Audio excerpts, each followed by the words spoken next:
오늘 금요기도에 오신 여러분을 축복하고 환영합니다. 에스겔 2장은 1장과 이어지는 말씀인데 이 에스겔이라는 사람은 원래는 예언자, 선지자가 아니었어요. 그는 원래는 제사장이었습니다. 바벨론이 남유다를 3번에 걸쳐 침공하게 되는데 첫 번째 침공했을 때 포로로 일부 끌고 갔고, 그때 끌려간 사람이 다니엘과 3명의 친구들이죠. 그 다음에 이 바벨론이 2번째 침공했을 때 이 에스겔이 끌려가게 됩니다. 그리고 3번째 침공했을 때 남유다가 완전히 망하게 되고 또 많은 사람들이 끌려가게 되죠. 이 2번째 바벨론의 침략 때 포로로 끌려간 사람이 에스겔인데, 에스겔은 원래는 대대로 제사장의 가문이었어요.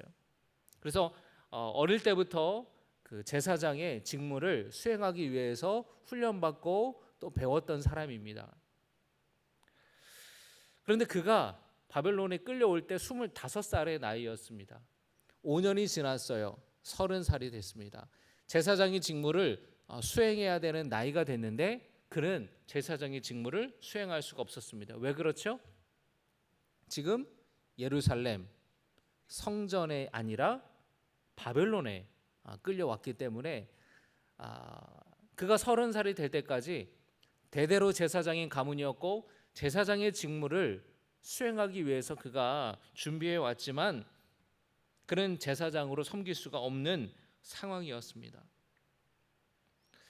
그러던 어느 날 이 에스겔이 그발 강가에 있을 때에 하나님이 주시는 환상을 보게 돼요. 하나님 만나는 경험을 합니다. 근데 이 그발이라는 강인데, 이 그발 강가로 나아갔던 이유는 그가 기도하기 위해서였습니다.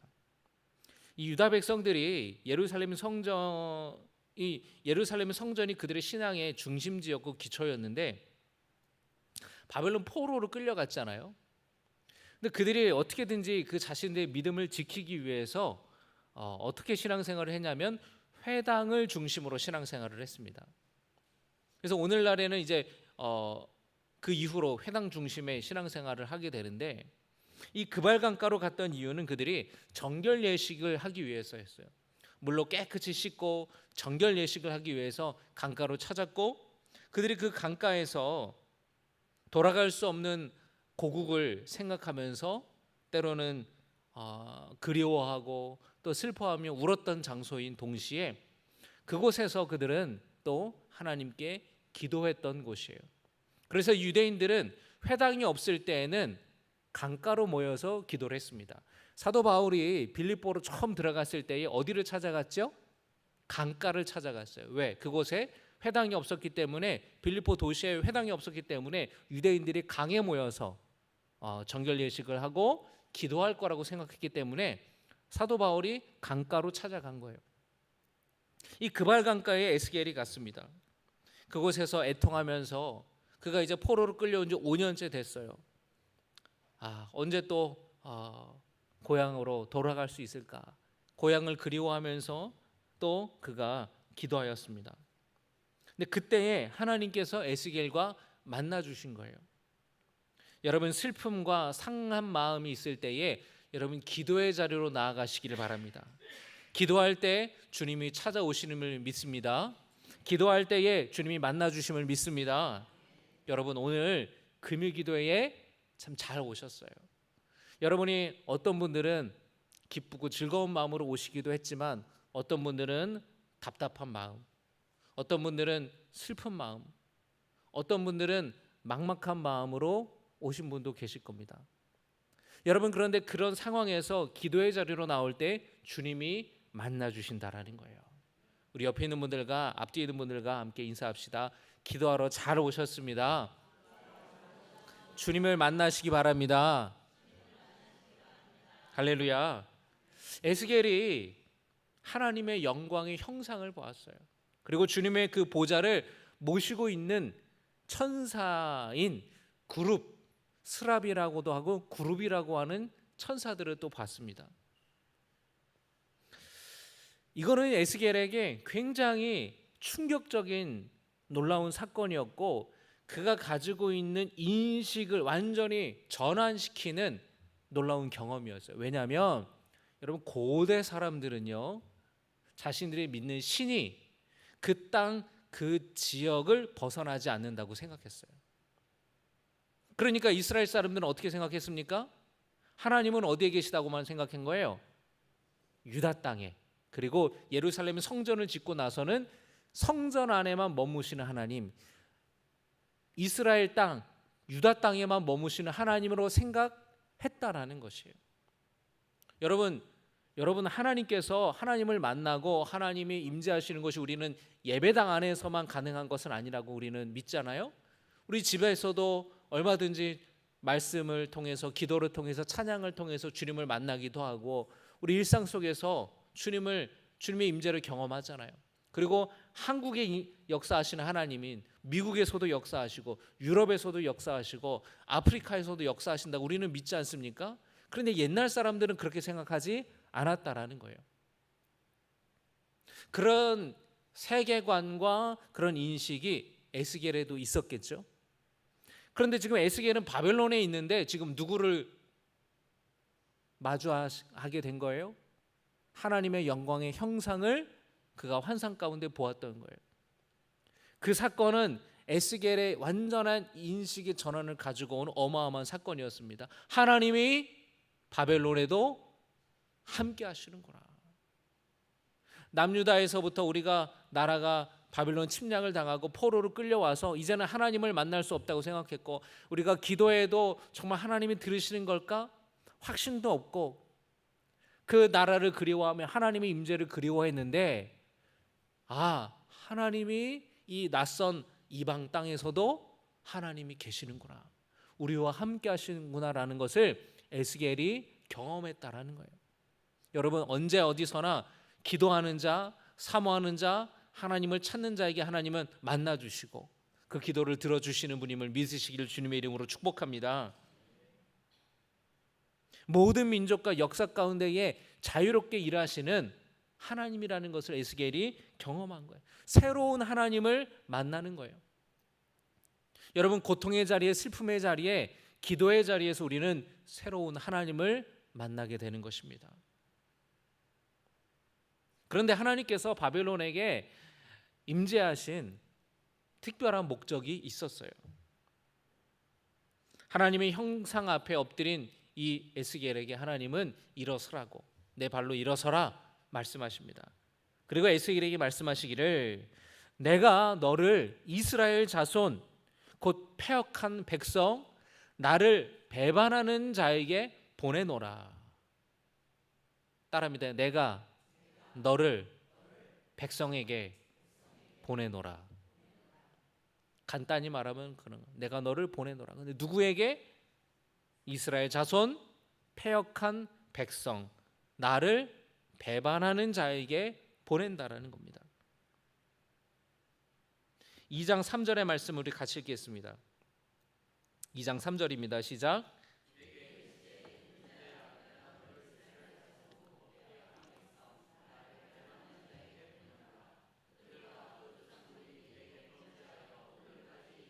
아멘.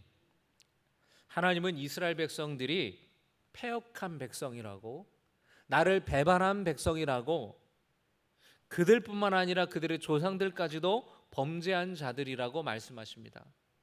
그들에게 너를 보내겠다 하시는 거예요. 여기서 여러분, 패역, 배반, 범죄라는 이 히브리어 단어는 모두가 정치적인 반역을 의미하는 단어라는 거예요. 다시 말하면 이스라엘 백성들이 실수로 하나님께 죄진 게 아니라 자신들의 의지를 가지고, 자신들의 의도를 가지고 하나님을 배반하고 우상을 숭배하고 죄를 지은 자들이라는 거예요. 하나님께 대항했고 하나님을 적대했고 하나님을 거역했다라는 겁니다. 그러면서 하나님이 하시는 말씀이, 그들이 패역한 족속이기 때문에 너의 말을 듣지 않을 거다라고 말씀하십니다. 그렇지만 하나님은 그들이 듣든지 듣지 않든지 간에 상관없이 너는 내 말을 전해라 라고 하세요. 4절과 5절을 같이 읽겠습니다. 시작. 이 자손은 얼굴이 뻔뻔하고 마음이 굳은 자니라. 내가 너를 그들에게 보내노니 너는 그들에게 이르기를 주 여호와의 말씀이 이러하시다 하라. 그들은 패역한 족속이라. 그들이 듣든지 아니 듣든지 그들 가운데에 선지자가 있음을 알지니라. 아멘. 하나님은 에스겔을 하나님의 말씀을 전하는 예언자로 선지자로 부르시는 거예요. 원래 여러분 에스겔의 원래 어떤 사람이었다고요? 제사장이었어요. 그런데 하나님은 제사장의 직무를 수행하지 못하는 에스겔, 그에게 예언자로 선지자로 하나님의 말씀을 전하는 자로 새로운 소명을 주시는 거예요. 여러분, 하나님의 뜻은 우리의 뜻과 다를 수 있어요. 여러분, 에스겔은 평생을 제사장의 그 직무를 위해 그는 평생을 공부했고 대대로 가문이 제사장의 가문이었고 자기도 그렇게 제사장을 될 줄 알았어요. 그러나 하나님의 뜻은 그가 하나님의 말씀을 전하는 예언자로 선지자로 하나님이 그를 사용하신다라는 겁니다. 여러분 마찬가지입니다. 우리가 나는 이렇게 살아야지. 나는 이런 주님을 위해서 이러한 삶을 살아야지. 이런 봉사를 나는 좀 해야지. 라는 것과 상관없이 하나님의 뜻은 다른 데 있을 수 있다라는 겁니다. 아니야. 너 이렇게 했으면 좋겠어. 이 일을 했으면 좋겠어. 이걸 너에게 맡긴다라고 주님이 말씀하실 때도 있다라는 거예요. 그 이야기에 그 부르심에 순종하는 우리 모두가 되기를 축복합니다. 하나님은 그를 하나님의 말씀을 전하는 자로 부르셨어요. 그런데 여러분, 지금도 하나님은 당신의 말씀을 전하는 자를 부르십니다.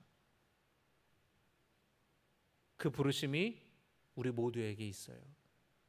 하나님은 여러분을 복음 전하는 자로, 말씀 전하는 자로 부르십니다. 에스겔을 부르셨던 것처럼 여러분을 부르신다라는 거예요. 에스겔의 직업이 제사장이었지만 그를 말씀 전하는 자로 부르신 것처럼 우리의 직업과 삶의 자리가 각기 다를지 몰라도 하나님은 우리를 동일하게 말씀 전하는 자로, 복음 전하는 자로 부르신다라는 거예요. 하나님은 에스겔에게 말씀하십니다. 유다 백성들이 듣든지 듣지 않든지 가서 전하라고, 선지자가 있음을 알게 하라고 말씀하세요. 우리도 마찬가지예요, 여러분. 우리가 전하는 복음을 듣든지 듣지 않든지 가서 전하라는 겁니다. 예수 믿는 사람들이 있음을 알게 하라는 거예요. 전도하는 사람이 있음을 알게 하라는 거예요. 여러분, 우리가 사명전대대로 열심히 전도하고 또 주일에도 선교회별로 이렇게 기간별로 우리가 전도하러 나가는데 여러분 그때에 다 나가고 계신가요? 아유, 저는 체질이 안 맞아요. 체질이 안 맞아요. 바빠요. 못해요. 싫어요. 내가 왜? 여러분 혹시 그렇게 그 전도하는 하나님의 부르심을 순종하지 않고 회피하고 그 자리를 떠나는 성도님이 계시다면 그 부르심이 바로 나를 위한 부르심임을 깨닫고 결단하기를 마음먹는 시간 되기를 축복합니다. 듣든지 듣지 않든지 가서 전하라는 거예요. 예수 믿는 사람들이 있다라는 것을 알게 하라는 거예요. 전도하면서 사람들이 듣지 않는다고 거부한다고 우리가 위축될 필요가 전혀 없는 겁니다. 에스겔도 그 옛날에 경험했던 거예요.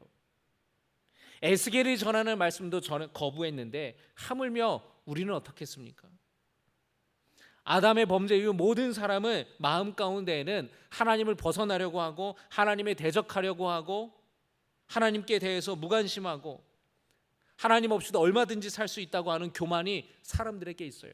그러니 복음을 전할 때에 거부하는 것은 당연할지 몰라요. 하나님께 반항하려는 마음들이 다 있는 겁니다. 여러분, 우리가 하는 것은 그 사람의 마음을 변화시키는 것이 아니에요. 그거는 누가 하는 거예요? 하나님이 하시는 거예요. 우리가 하는 거는, 우리에게 주어진 소명은 듣든지 안 듣든지 주의 말씀을 전하는 거예요.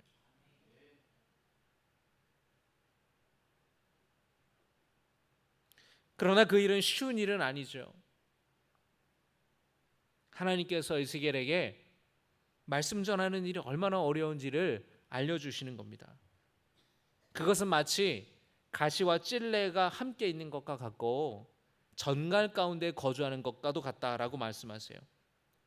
여러분, 가시와 찔레가 얼마나 아픕니까? 그죠? 전갈 여러분 보셨어요? 전갈, 우리나라에서는 전갈 보기가 어렵죠.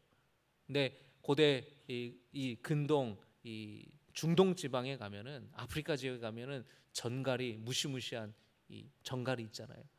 이 전갈 꼬리에 독이 있어가지고 그 꼬리에 찔리면 심각한 독이 있어서 사람이 사망에 이르기도 하는데 얼마나 무섭습니까? 그 전갈 가운데에 있는 것과 같다라고 얘기하시는 거예요.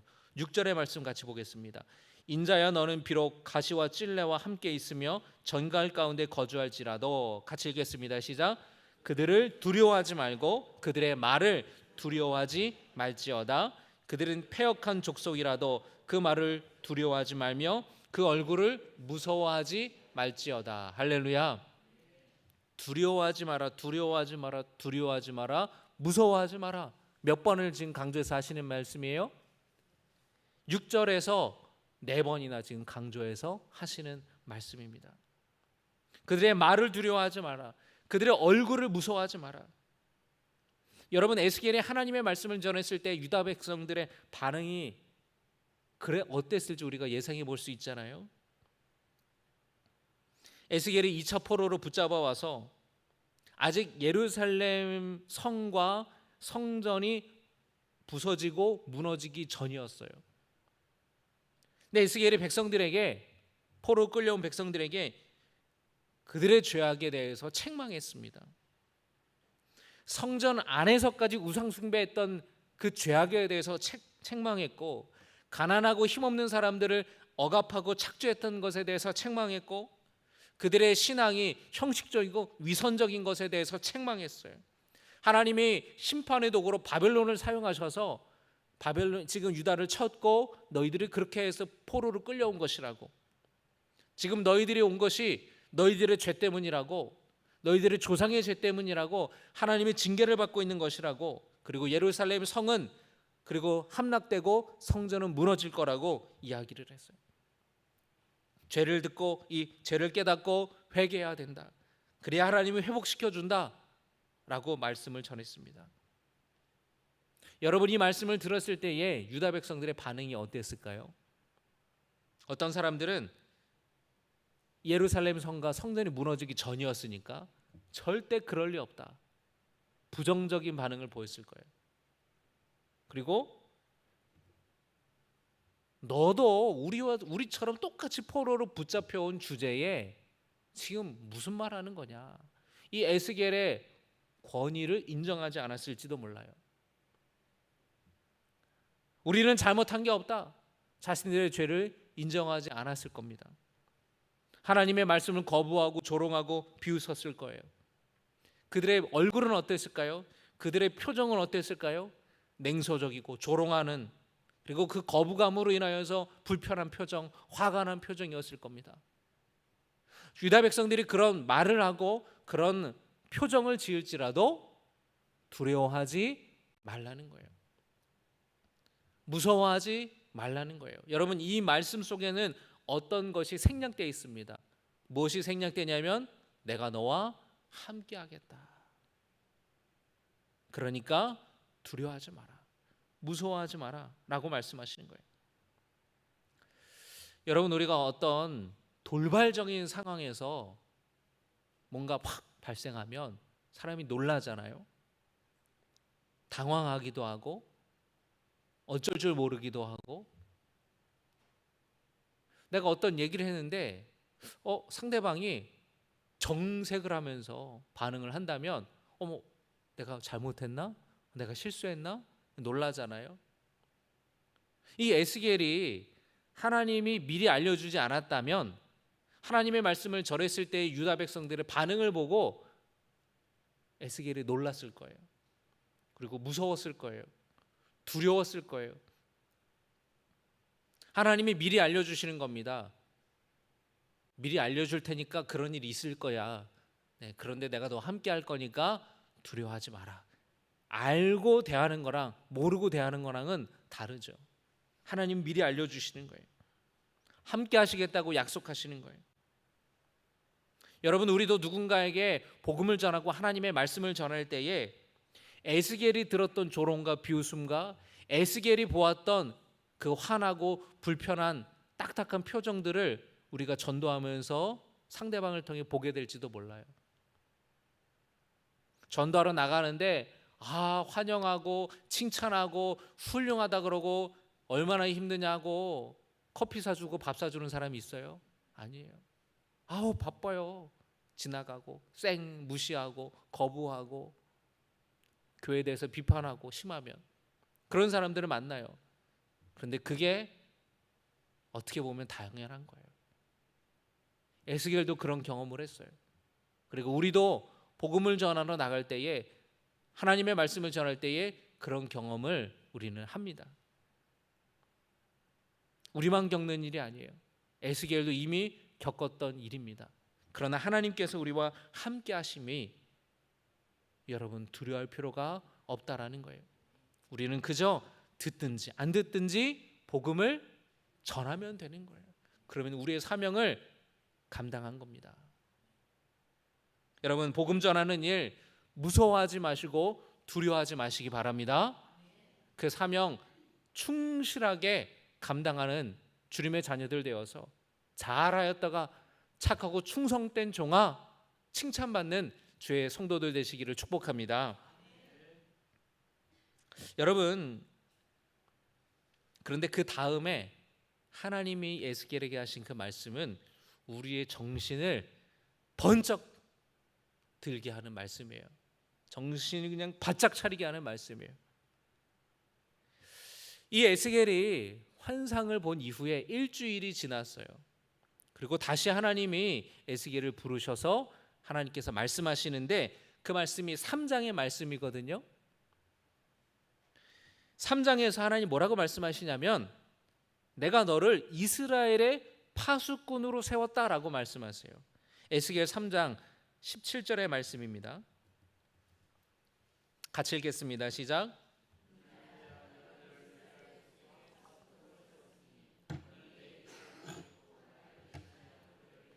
아멘.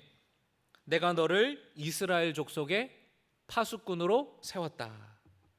여러분, 파수꾼이 어떤 사람인가요? 성벽 위에서 적들의 침입을 감시해요. 그리고 이상한 것을 발견하면은 나팔을 붑니다.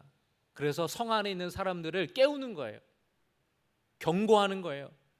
사이렌을 울리는 거예요. 여러분, 이게 제때 작동을 해야 되겠죠? 불이 났어요, 여러분. 막 경종이 울려요. 그러면은 울리나 보다 라고 하면 안 돼요. 뛰쳐나가야 돼요. 건물 밖으로 뛰쳐나가야 돼요. 지금 불이 난 거잖아요. 여러분, 그 재난 문자 있잖아요. 재난 문자 이번에도 많이 울렸을 겁니다. 굉장히 집중호우가 많이 왔잖아요. 이거 싫어가지고 짜증나, 나 울려. 근데 이거 여러분 울릴 때 물론 번거롭고 귀찮고 그렇겠지만 이거를 보고 그 자리를 피한 사람은 사는 거잖아요. 이게 뭔가 경고를 주고 이 신호를 준다는 것은 굉장히 중요한 일입니다. 성벽의 파수꾼이 졸아요. 그래서 적들의 침입을 발견하지 못하고 제때 나팔을 불지 못한다면 성 안에 있는 사람들은 어떻게 되겠습니까? 다 목숨을 잃게 되겠죠. 하나님께서 이 에스겔을 이스라엘 족속의 파수꾼으로 세웠다라는 게 지금 무슨 뜻이에요? 영적인 파수꾼으로 세웠다라는 겁니다. 나팔을 불어 경고해야 할 책임이 너에게 있다라는 거예요. 그에게 많은 사람의 생명이 달려 있다라는 겁니다. 하나님의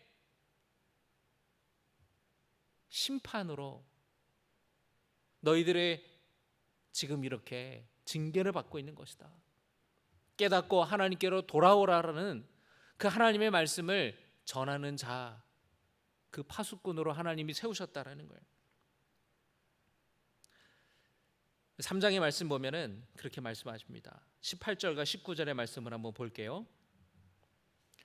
가령 내가 악인에게 말하기를 너는 꼭 죽으리라 할 때에 네가 깨우치지 아니하거나 말로 악인에게 일러서 그의 악한 길을 떠나 생명을 구원하게 하지 아니하면 그 악인은 그의 죄악 중에서 죽으려니와 내가 그의 핏값을 내 손에서 찾을 것이고.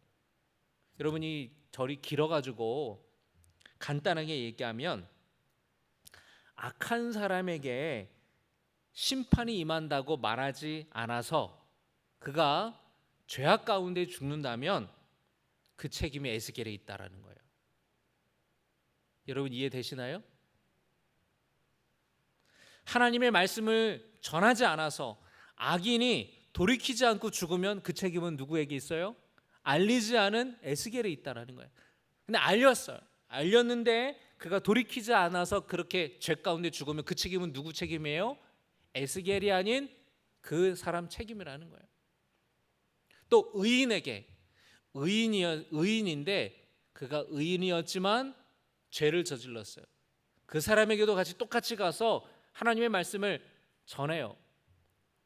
전해서 그가 돌아오면 그가 구원받는 것이고, 그러나 그에게 말씀을 전하지 않아서 그가 의인이었지만 죄 가운데 죽으면 그 책임 또한 누구에게 묻는다고요? 에스겔에게 책임을 묻는다라는 거예요.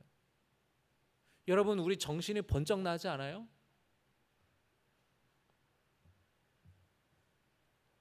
하나님은 에스겔뿐만 아니라 우리를 영적인 파수꾼으로 주님은 우리를 부르십니다. 여러분 우리가 복음 전하지 않아서 우리 가족이나 지인들이나 주변의 많은 사람들 구원받지 못하고 죄 가운데 죽으면 하나님이 그 책임을 누구한테 물으신다라는 거예요? 나한테 물으신다라는 거예요. 듣기 싫어해요, 목사님. 그 얘기하면은 귀를 막아요. 엄마 제발 그만 좀 해요. 어머니 그만 좀 하세요. 제가 알아서 할게요. 때 되면 갈 거예요. 귀를 막고 거부하잖아요. 그래서 전하지 않으면 그 사람이 구원받지 못한 책임을 지금 우리한테 물으시겠다는 거예요, 하나님이. 여러분 정신이 번쩍 드는 말씀 아닙니까? 만약에 전해서 복음을 전했는데 이 사람이 받아들이지 않아서 그가 죄 가운데 죽으면 그 사람 책임이지만, 전하지 않아서 복음을 들어보지 못해서 그 사람이 죽는다면 그 책임이 우리에게 물으시겠다라는 거예요. 열심히 신앙생활했던 사람이에요. 그런데 열심히 신앙생활했는데 시험이 들었어요. 낙심했어요. 교회를 떠나갔어요. 그 사람에게 찾아가서 복음 전하지 않으면 그 책임 우리에게 물으시겠다라는 거예요, 여러분. 이 얼마나 정신이 번쩍 드는 말씀입니까? 해도 안 된다는 마음에 사람들이 불편해한다는 생각 때문에 우리가 복음을 전한다라는 것을 주저했다면, 오늘 영적인 파수꾼으로 우리를 부르시는 그 하나님의 부르심에 여러분 믿음으로 반응하시기를 바랍니다. 듣든지 듣지 않든지 우리는 복음을 전하는 거예요. 복음 전하지 않아서 구원받지 못한다면 우리 책임이라는 거예요. 배우 신현준 씨의 간증을 제가 잠깐 들은 적이 있어요. 배우 신현준 아시죠? 영화 배우, 드라마도 나오고 영화에 나오는 이 신현준이 크리스천인데 이제 해외에서 촬영할 때가 있었어요. 근데 중국에 가서 해외에서 촬영을 하는데 이 같이 이렇게 촬영하는 스태프나 배우들이 한 호텔에서 이렇게 생활을 하잖아요. 근데 방음이 잘 안 된대요. 그래서 화장실 변기 물 내리는 소리까지 들린다는 겁니다. 이 신현준 씨가 찬양을 틀어놨대요. 찬양을 크게 틀어놔가지고 옆방에서도 들리고 앞방에서도 들리고 뒷방에서도 들리고 윗 호실에서도 들리고 아래 층에서도 들리고, 아 형님 찬양 소리 좀 줄여주세요. 처음에 이랬대요. 근데 해외에서 촬영을 오랫동안 하잖아요. 뭐 한 달, 두 달 하는데 나중에는 그 찬양을 흥얼거리면서 따라 부르는 거예요. 계속 틀어놓으니까. 이걸 뭐라 그러냐면은 스며든다. 가랑비에 옷 젖는지 모르고 그 찬양을 흥얼흥얼거리더래요. 그러면서 아 이것도 전도구나, 그걸 깨달았다는 겁니다. 어떤 방법이든 간에 우리가 우리 주변에 있는 사람들, 주님을 알지 못하는 사람에게 복음 전하는 사명과 책임이 우리에게 있다라는 거예요. 여러분, 누군가에게 복음을 전하고 싶다면 우리에게 주어진 자원들을 활용하는 지혜가 필요해요.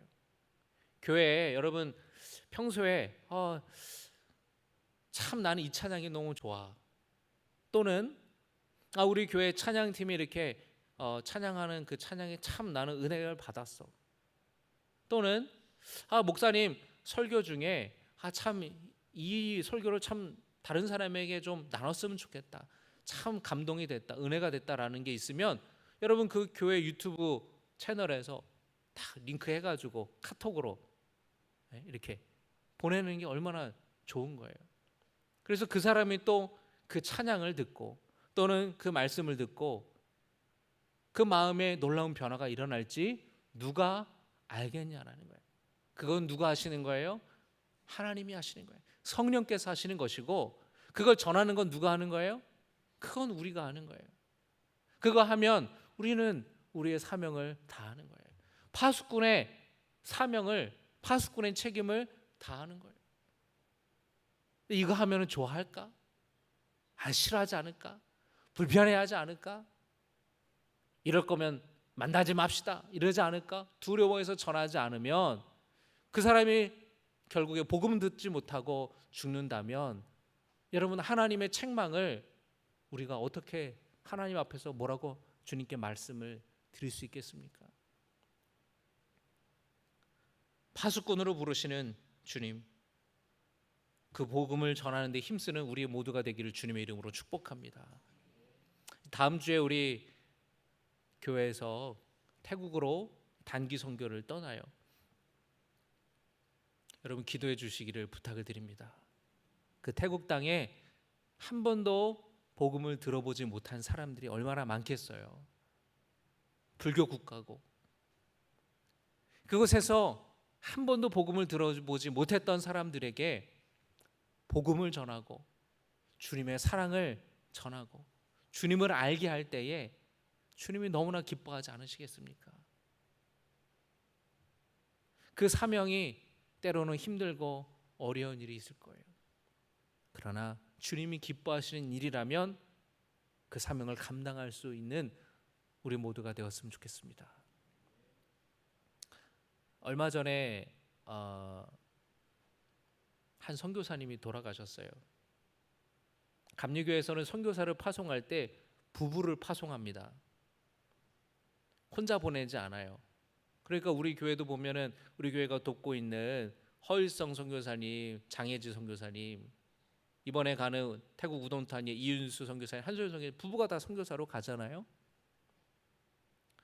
그런데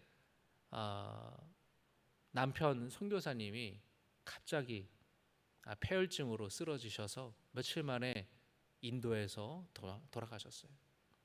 이 아내 선교사님이 아이 학교를 입학하는 것 때문에 그 비자 때문에 한국에 잠깐 나와 있는 순간 그 며칠 사이에 이 남편 선교사님이 갑자기 쓰러져서 고열에 혼수 상태에 빠졌어요. 처음에는 별거 아닌 것처럼 그랬는데 나중에 보니까 아주 심각한 폐혈증으로 결국에는 며칠 만에 돌아가시게 됐다는 얘기를 들었습니다. 참 얼마나 안타까운지 몰라요. 아들만 셋이에요. 16살, 13살, 10살. 그 인도에 복음을 전하기 위해 갔는데 그런 어려움을 당하는 거예요. 그러나 그 귀한 사역을 하나님이 기억하시고 하나님이 놀라운 하늘의 상급으로 주님께서 갚아주실 줄로 믿습니다. 여러분, 이 땅에서 복음을 전하면서 때로는 싫은 소리도 듣고 불편한 사람들의 표정을 볼지언정 여러분, 하늘의 상급이 훨씬 더 크다라는 것을 여러분 기억하시기 바랍니다. 하나님이 우리를 말씀을 전하는 자로 생명의 영혼의 파수꾼으로 부르셨다라는 그 말씀을 기억하고 여러분 결단하며 나아갈 수 있기를 주님의 이름으로 축복합니다.